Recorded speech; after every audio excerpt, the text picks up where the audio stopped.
Okay, I'll start recording now. So this session is on establishing your scholarly identity.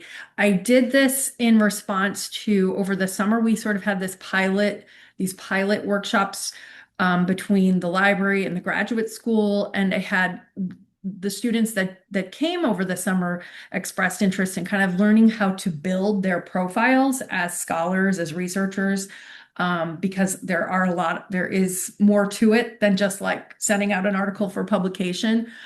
So I'm going to go ahead and share my slides. And if you have any questions, just interrupt me. Let's go ahead now.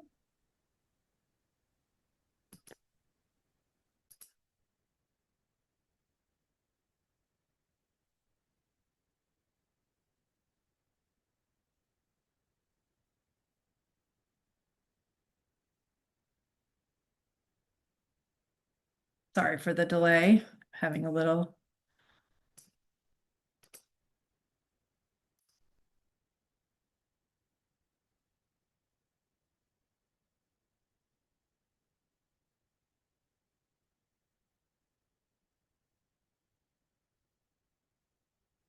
Okay. So I'm going to skip on here to the overview. So this is just kind of a breakdown of what I'll talk about today.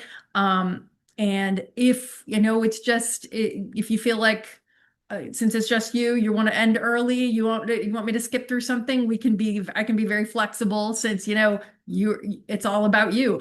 But No, this is good. This works. okay. 'Cause I So kind of came into it, I'm like not really knowing what a yeah, slight what's she idea even of her talking name. about? Slight idea. I mean, I've heard of I'm the sure you. orchids in the profile. I'm just like, okay. Yeah, yeah, and hopefully this can kind of get you, at least you'll become aware of like what all these little pieces, ORCID and Google Scholar profiles and all those things. Yeah. Um, so this is kind of the session breakdown.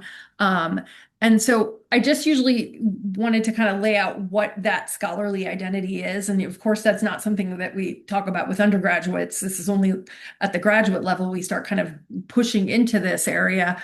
But those professional personas are important as researchers. So this is creating this identity allows you to kind of broadcast your research interests, your publications, make them known, make them easy to find, show your affiliations, show you have an online presence. It builds your credibility, your visibility, the connections. So this is the way some people find other authors or other people doing research in areas that they're doing research in. They wouldn't know that if, they didn't have similar ORCID have a profile that mentions that. So it's really good, especially, a lot of times we know who's doing what research within our institutions, but we might not know who's doing research even at UConn or at the SUNYs or people who really aren't far away or Massachusetts, the UM. So uh, it really helps kind of connect people, connect researchers. So some people ask, like, why do I need this? And so especially with grad students who think that, who may not want to go on with becoming researchers, who maybe want to kind of are more practitioner oriented, I usually just say, just set it up. You don't have to have, you don't have to look like an MIT scholar with hundreds of publications and you don't have to be that person to set up your scholarly identity. Because this really just sort of raises, even if it's something you only did in research in graduate school, and then you go on to get a job, you can kind of point back to this on your CVs, on your resumes. Um, so it really enhances your research visibility. Like I said, increases your networking. It strengthens your reputation. So it allows you to kind of control your professional narrative. And it's really good for enriching and supplementing your resume or your CV. So even, I'm a librarian and I have a profile. And of course, my profile can't compare to like a management professor at Wharton, but it's kind of, at least it's my presence as an academic, and many, like especially academic librarians, are faculty members. So um And even if you're not, it's something really nice to kind of link to on your resume or CV. So the first thing I want to point out is ORCID. So this is sort of the foundation of everything now. ORCID offers it stands for, the acronym is Open Researcher and Contributor ID. So that stands that is a free 16-digit identifier that distinguishes you from other researchers. So it's really important because globally many of us have names that are duplicates. There's like an Amy Jansen who is doing ecology and biology in Australia. So a lot of times, like, Google Scholar is trying to pull in her articles. I'm like, no, that is not me. So ORCID is a good way of sort of giving you that distinct and unique ID number. So it solves that name ambiguity problem. And that ID can stay with you throughout your career. So even if you do nothing further than your grad research, that you can keep that's yours. Nobody's gonna have your same 16-digit that number. And it also connects you with lots of different systems. So anytime, hi Valerie. Hi.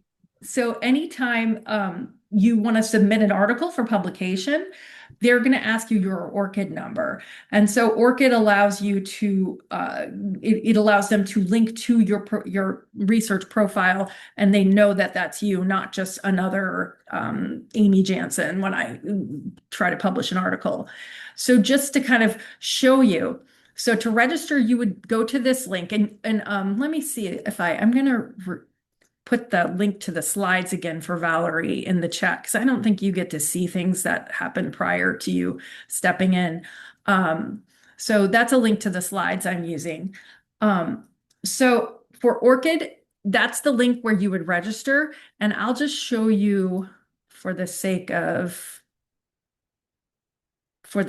today, I'm going to be using my own profile a lot.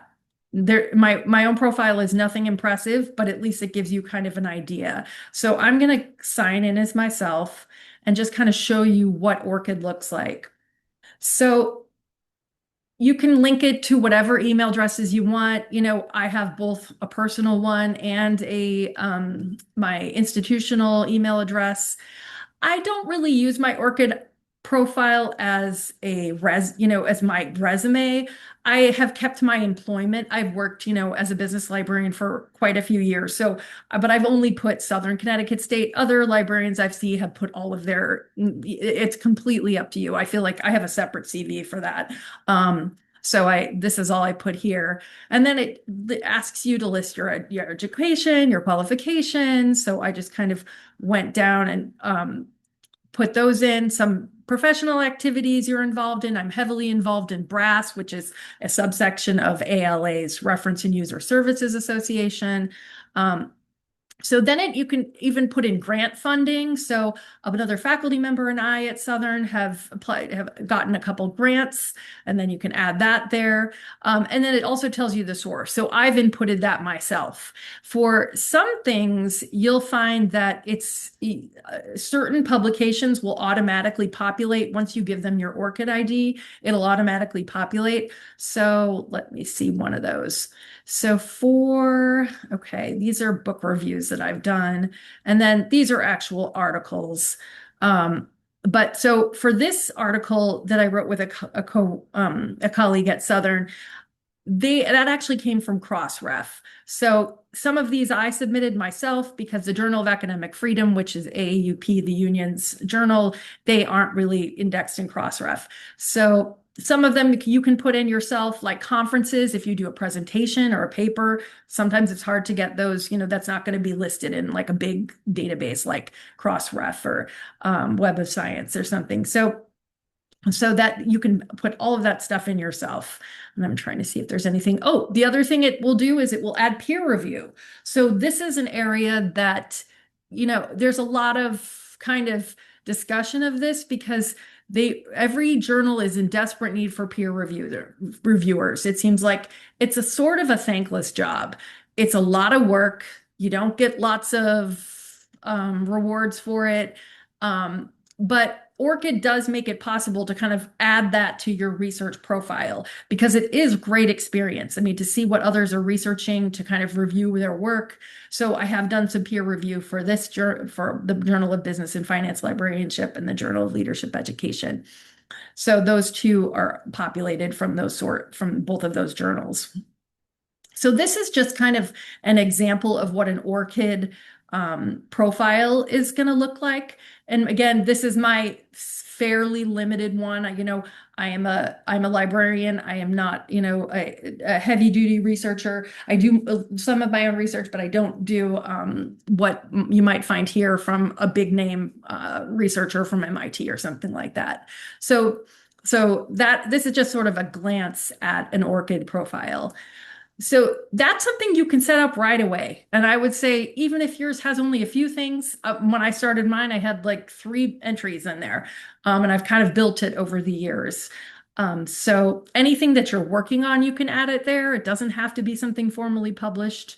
But it is going to be asked for if you apply for a grant or if you, submit an article for publication, or even if, you can link to your ORCID profile from your CV or your resume. So that's some of the uses for it. So, Well, I oh, have go a ahead. quick question. Yes. So Yeah.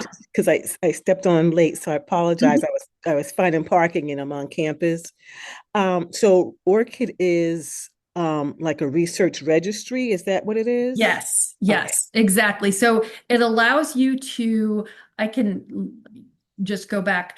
It allows you to, it gives you that unique 16-digit identifier that even if others have your exact same name, that's going to be your identifier because, most of us have names that are found globally, there might be multiple people doing different types of research with our name. Like I said earlier, there's an Amy Jansen in Australia who is doing ecology and biology research. And I see her all the time. I feel like I'm well versed with her now. And so she has a different 16-digit identifier that kind of distinguishes her. So yes, it's why it's a great idea to kind of create that free profile, which you can kind of carry with you throughout whether you're a researcher, whether you are in a profession. Okay. And I took a picture of the slide. Is that okay? Or is this? Oh yeah. Did you see the slides that I posted in the chat? Let me see. Let me look. Because I posted a link to them. You should be able to view those. Okay. Okay, great. Okay, great. And after this is over, I can go back to the chat and how do I? Oh yeah. I'm trying to think. So if you open it, you could either give me your email address and I can actually email you the actual link or the PowerPoint Okay. file, My email or you address. can bookmark the link on your browser, or yeah, Okay. the other way. So Google Scholar is another profile sort of source for creating a profile. This is a pretty simple way to show, probably many of us have used Google Scholar for research. Yes. And that's a pretty simple way to kind of show your publications, to track your citations. This is where it even calculates your metrics as an author. Yes, and authors do have metrics. So we all have, if you have a research profile, you have metrics. And some of us have like very low research scores and others have really high. It's not about evaluating your worth as a person.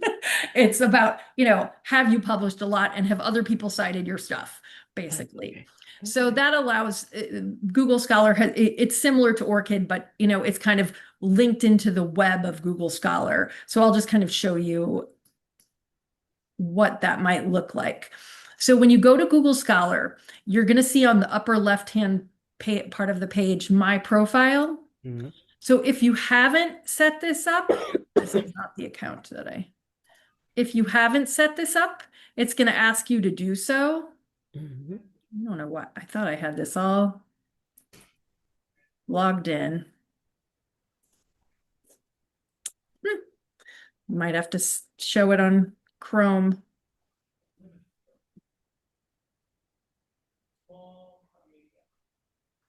All right, let me put this up in Chrome so you can at least see my You know what? I'm going to skip that and I'm going to show somebody else's profile because somebody who's much more interesting than me.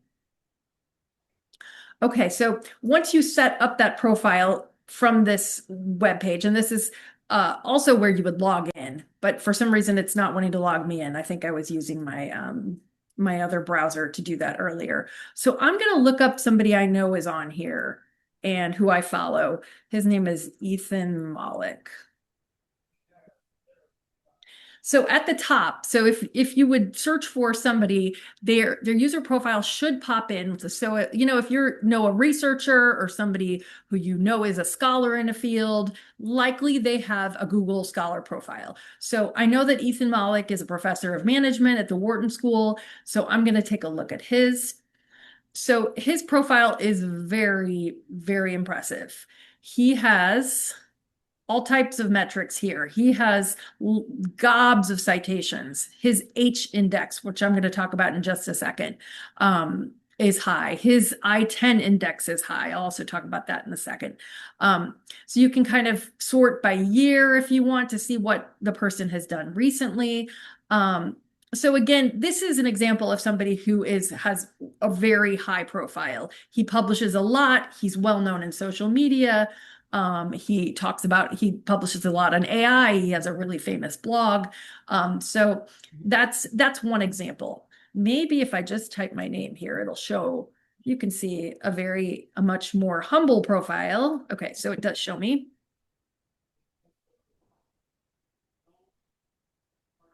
I don't know why it's doing that, but okay. So this would be, as you can see, big, big difference. So my H index is 1, I-10 index is 0. So just to kind of show you what those things mean, I'm going to go to the next page, which talks about author level metrics. So the two most common author level metrics are that H index and the I-10 index. So the I-10 index is just very basically the number of publications you have with at least 10 citations. So I have a publication with, so the most I have is 9. So I am just falling short of my I-10 index. H index, on the other hand, is when you've been published in papers that have been cited at least H times. So those are the two metrics that are typically used for authors. So this gives you an idea. And again, if you're setting up your profile, that is not anything you want to worry about. Right now, you just, the point is getting it set up. And you can add things here that aren't necessarily published articles. So I have here things, and so do many people, that were presentations or book reviews. So this is a presentation I gave last year at the ACRL North New England chapter conference. So if you present at a conference or if you publish, a news article, you can even add those here as well. So, and some of these I've done years ago when I was a business librarian at Sacred Heart University. So this really is not this, you don't have to be publishing in high A-level journals to create your Google profile and populate it with things. So that's a kind of a quick, and again, if you want to go do that, I kind of trace you go under scholar.google.com, go to my profile, and that's when you can add your name, your affiliation, your research interests. And the other thing about Google Scholar is that it will find other articles or presentations that it thinks might be yours. So you can do, I can't do it because I'm not logged in, but as myself, I'm just looking at myself as an external person. It will allow you to search for articles by yourself or by your name. So I have to wade through a lot of the other Amy Jansen who publishes in ecology, but I was able to find and add some of them here that apparently are indexed in Google Scholar that I wasn't even aware of, some of these presentations. So you can do that as well. You can also set it up to do automatic updates, but that's only something if you're somebody who publishes a lot and you can automatically have it be pulled into your profile without going and touching it yourself. So the other thing to consider that some grad students start thinking about now, because some who are doing master's or doctoral level work are starting to think about if you wanted to publish your research in a journal. So that might be something that whether you're there or not, or whether you're there or not, at that point, to start thinking about how you might evaluate journals. Mhm. There are a few different ways, yeah, to do that. There are lots of journal level metrics. I have put out here ones I think are the most useful. So journal impact factor, we have, I'm going to get my examples for, okay. So, oops. We have the site score, Schemago's journal ranking. You can go there and check out journals. But you can also, we have a couple library databases that allow you to look at journals and their metrics. So I'm going to just click over to both of those and show you very quickly what it looks like. So one of those databases is called Cabell's. Have you ever heard of Cabell's before? No. No. Okay. This is a pick this up. This is a database that where we have access to certain collections of journals and it evaluates these journals. So if you were, say, thinking about publishing in the Journal of, I'm just going to say marketing research.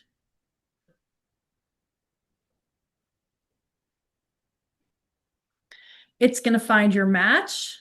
And then once you click on that, it's going to give you lots of different information here. So it's top in its discipline, how much alt metrics, I'll talk about that in just a minute, which are alternative metrics. So like how often they're mentioned in the news, in social media. Acceptance rate, this is very low. That probably, this is a quite competitive selective journal. It usually will tell you who the editors are. See, attention is, and I'll again show, I can show this in a minute too, gives those alt metrics. So how often has this journal been mentioned in on Twitter or on Facebook or Reddit? Yes, and it's kind of crazy. They do track that stuff, Wikipedia. So there are things that scrape those sources and pull it all into these profiles. So whether it's open access, that's also something to consider. Some articles operate or some journals have a hybrid model where they publish traditionally and they also publish open access. Some charge big APC or open access fees. Some don't charge anything. It's a mixed thing and you have to check with each journal specifically. So this looks like a hybrid open access green. So you could publish open access, but you have to pay to do open access. Now I'll show you one journal that the one where I published my article, who did not charge any fee for publishing open access. So the Journal of Leadership Education, while its site score is, nowhere near, when its alt metrics are nowhere near the other journal because it's a very high level journal. They did publish open access and there is no open access fee to publish that way. So that means that everybody can access the articles. They're all published in the previous journal, the Journal of Marketing Research. You have to pay for access, which I believe we do in the library. So there is a real momentum and push right now to make journals open access and to encourage authors to publish open access. I hope that this continues because the model we have now is really bad, where authors are publishing their works and then big publishers are snapping them up and then selling them back to us. So it's kind of a twisted model that we really need to fix. So I hope open access keeps getting more and more popular. So those are journal level metrics. The other place to look for that is Scopus. If anyone is familiar with Scopus? No? Okay.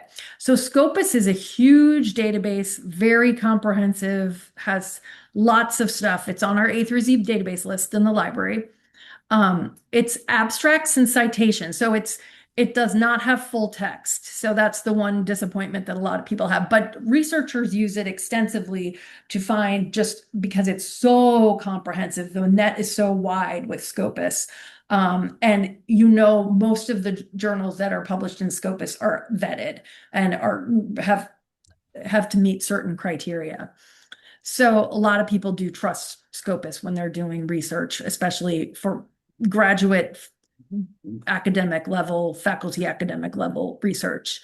So let's say we wanted to pull up let's say we're going to find an article, AI in marketing, just pulling up an article I know. So you can get a sense of.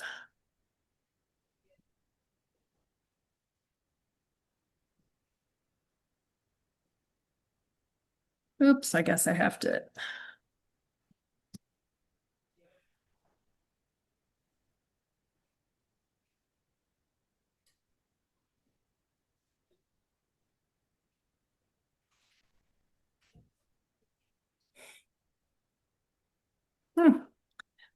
Okay, I know this exists. It's all about finding it.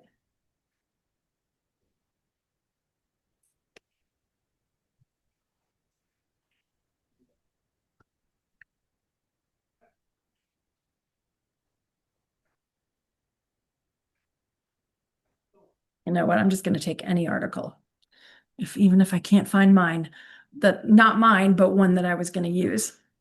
So I'm going to use, I'm just going to use this first one. Okay, so if this was something that you found in Scopus that it was something that you might want to use in your research, this impact tab right here is where you would find some of the metrics here. So I just showed you Cabell's. That's one source. You can look up the journal's title. If you have an article you're looking for and you want to see, okay, where does this come from? Is it a high quality? Maybe I want to consider this journal. This is one place you might also go. So under that impact tab at the top, you're going to find what's called PlumX metrics. This is how often they kind of capture the usage, the mentions, the social media citations. It kind of talks about the research impact of an article beyond just traditional citations, like other scholars citing it. So you can click on that View PlumX details and get an idea of how often and where people are citing this. So this is just kind of pretty narrowly limited to Mendeley and Scopus. Those are other databases, but sometimes here you might see other sources for where they're getting their alt metrics. This one may not be the best example. So that's one kind of example of alt metrics in Scopus. Schemago is another place to check for journal rank. So I'll just quickly go to I didn't have it linked here. So I'm just going to go to Schemago and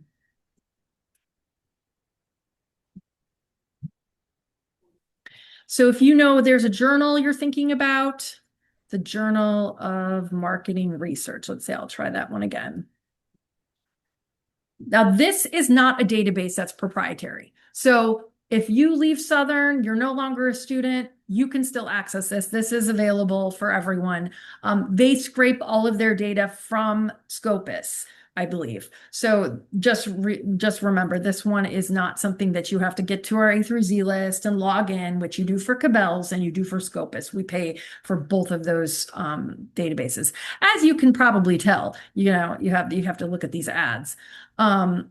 So I looked up the Journal of Marketing Research. So this might be somewhere where you want to go look at these different metrics, see how it's evaluated. I have done, and I probably will do another session on evaluating journals, but that I know the point of today is your scholarly profile. So I'm not like trying to go too deep into that topic and go too deep about how to, what these mean, this SJR and the HN index. Just know that they're metrics that evaluate. So this metric it means it's in the first quartile of journals published in its field. So that's good. That means it's a highly regarded. It's in the first quarter of journals that publish in this area.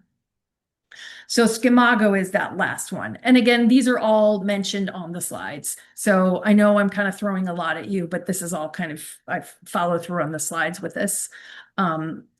So other scholarly profiles and networks. So maybe you might have stumbled across an article on ResearchGate. Does that sound familiar? Have you ever run across that? Yes. Okay. That is not some people are very negative about those places and they're like, oh, never get anything from ResearchGate. You never know what it is. But I actually think it has a place. Just know that what people put on ResearchGate is linked to their profiles. So anyone can kind of put anything there. But, I've gotten articles there that I couldn't find anywhere else from the author themselves. So you can request like, hey, would you share this article? And they have always said yes. So ResearchGate is worth taking a look at. And I'm just going to pull up ResearchGate. So while you're doing that, to request that someone would share their research with you, or their article, their journal article, it's as simple as doing an email and just making a request. There's a little tool in here that it would say ask for access. Now, I'm Okay. not going to, what the typical way to do it first is to go through interlibrary loan in the library. But Okay. let's say you graduate and you don't have access to, Southern's library services any longer. Uh-huh. It might be worth it to kind of, let's see if I can show an example of it. Okay. Sometimes instead of downloading, it will, now this person made their article available. So instead of downloading, it will say ask for access. It'll email, so it will automatically send an email to these authors and ask if they can share a copy of their research with you. Okay. So this one is available. Some authors just make them available, full text. So that is definitely something that you want to kind of be aware of and kind of keep with you. Because again, I like to mention things as grad students, you're probably going to lose access to some of these things that I'm talking about at some point. But ResearchGate can be a good place to follow researchers, connect with people. I connect with people that I went to school for library and information science from the University of Illinois years ago. We still connect with each other on ResearchGate. I kind of follow what they're doing and they follow what I'm doing. So I had a professor who I actually published an article with when I was an LIS student, and we both kind of follow each other. So it's really interesting.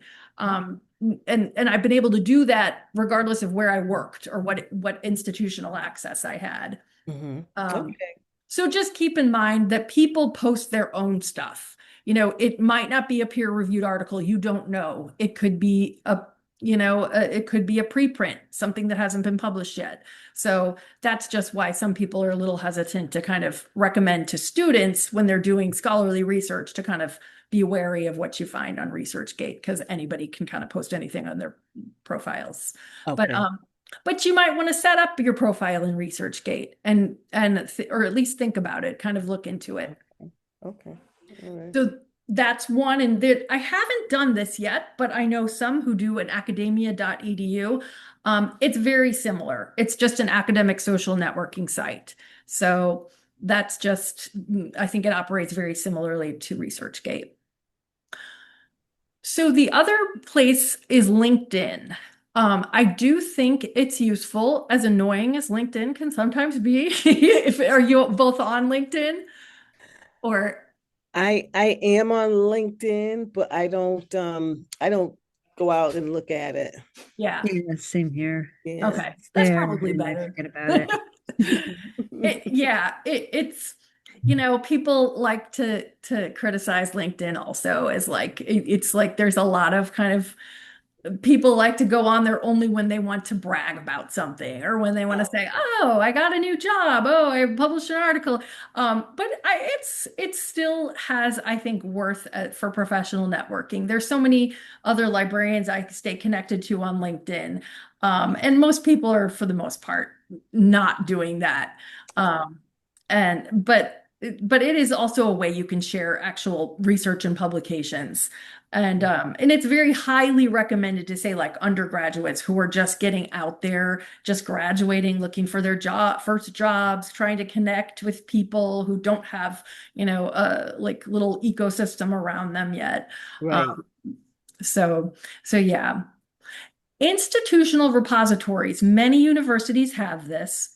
It's a kind of a central place, storage place, where scholars from that university can kind of upload and house all of their research, their data, their articles, and make it more widely available. Right now, Mhm. Southern does not have one. We are in the process of looking at options and considering it. It has really just been a budget issue in the past because they're not cheap. But it is something that we are kind of in the final stages of that, and hopefully we'll have that in the next year or so. But Mhm. those are also places where you can find scholars' work, and you might consider, at an institution you are at in the future if they have a repository making your work available. Mhm. Yeah. Altmetrics, I just kind of touched on this, but that is the way of measuring the impact of research by tracking it online. Mhm.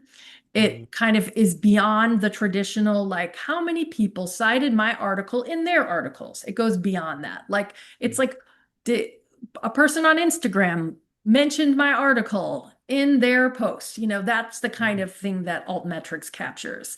So Okay. Scopus is one source for that. And I just showed you that Plum X metrics. Mhm. Cabell's also has that Altmetrics. I think I pointed that out under if you search for your journal title and then you go to the attention tab.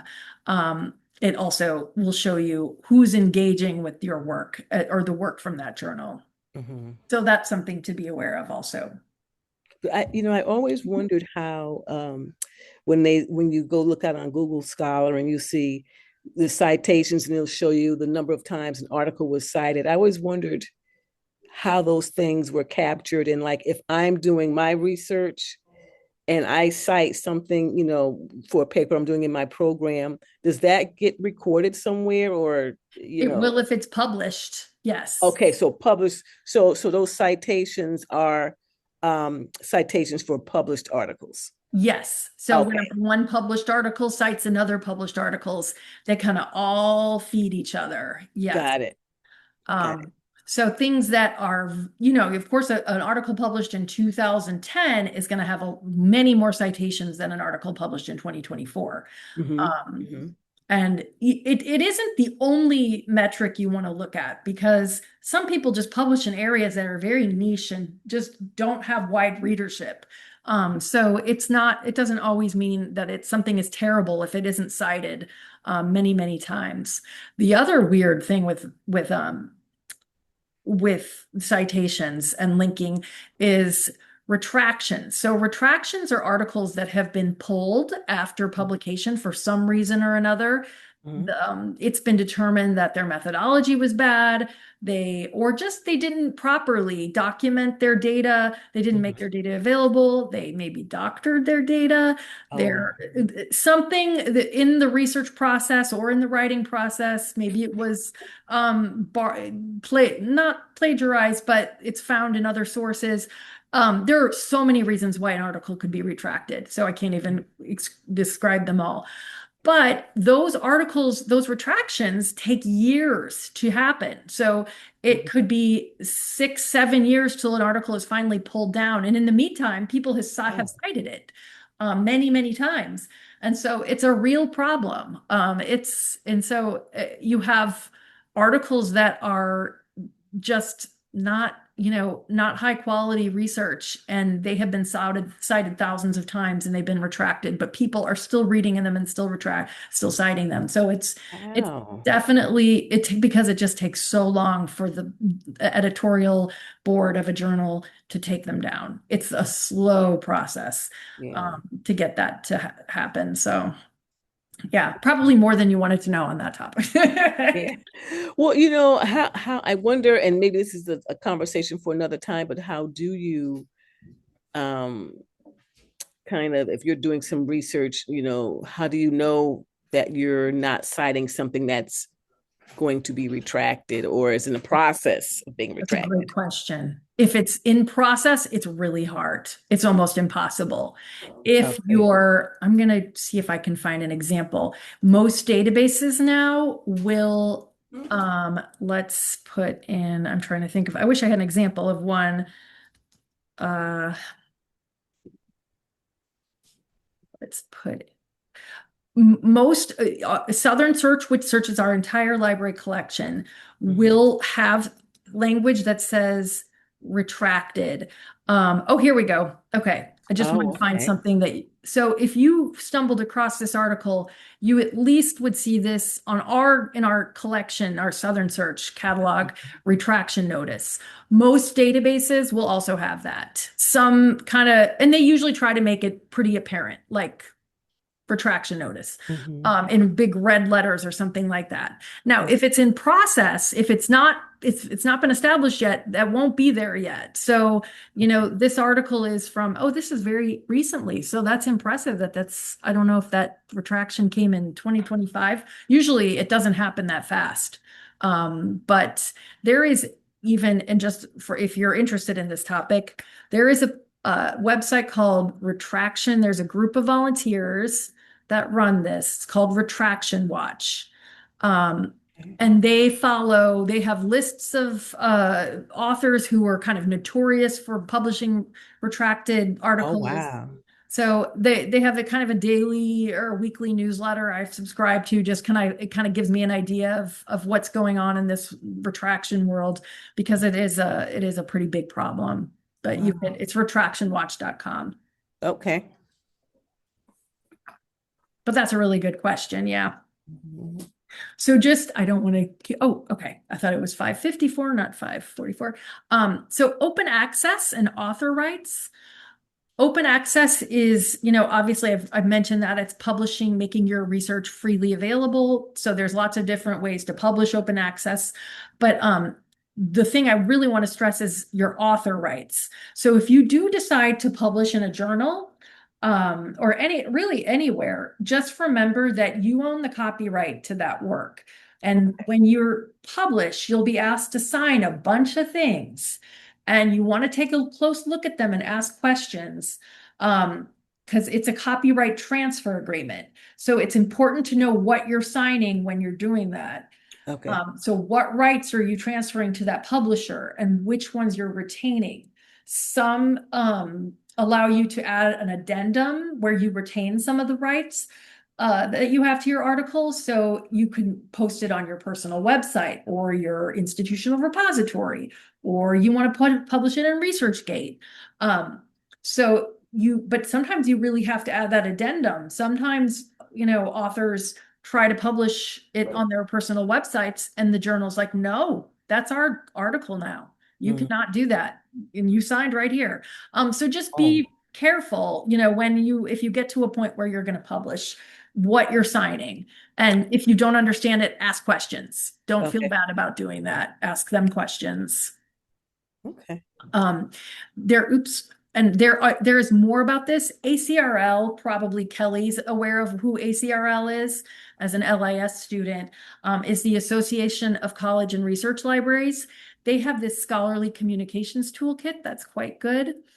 And so that's linked from the slides. So you can see here about what author rights, what you need to do. There's a few other sources down here. Addendum, like sample addenda that you can use for publisher contracts. Explains the whole Creative Commons license process.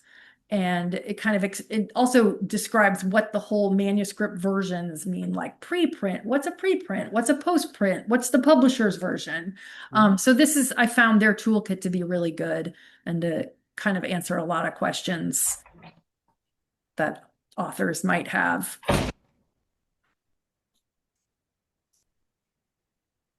So the last thing I want to mention is research data management. So this is something that you'll have to be aware of if you do research and you have data, and it doesn't have to be, quantitative data. It could be interview transcripts, or it can be qualitative data.